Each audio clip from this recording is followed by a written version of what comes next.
বেশ কয়েক বছর ধরে কর্মী সংকটে ভুগছে জার্মানি।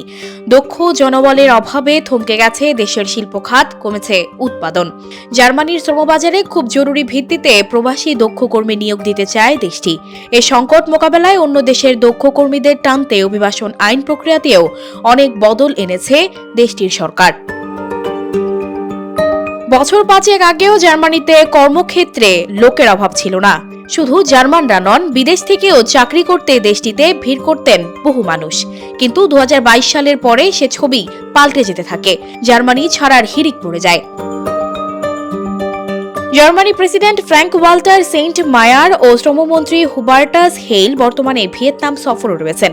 সে দেশের সরকারের বিভিন্ন কর্মকর্তার সাথে বৈঠক করছেন, চুক্তি সই হচ্ছে।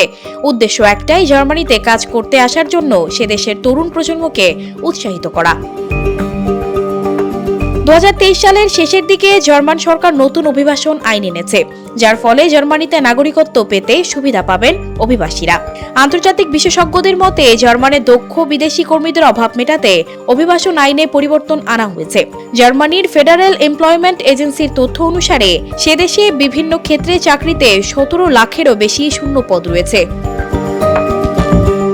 সমীক্ষা বলছে এখন যা পরিস্থিতি তাতে জার্মানিতে প্রতি বছর প্রায় 4 লাখ কাজের লোক প্রয়োজন।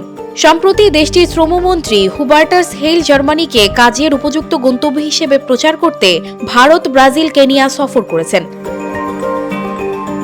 প্রশ্ন উঠছে, কেন জার্মানি ছাড়তে শুরু করেছিলেন বিদেশিরা?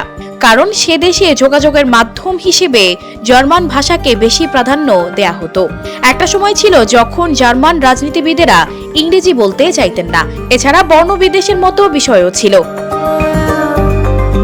মানব পাচারের মতো সমস্যাও জার্মান সরকারের অন্যতম মাথা ব্যথার কারণ।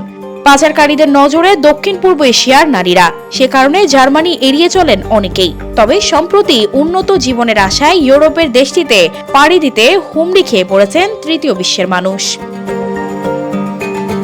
সানজিদা রহমান, প্রবাস খবর।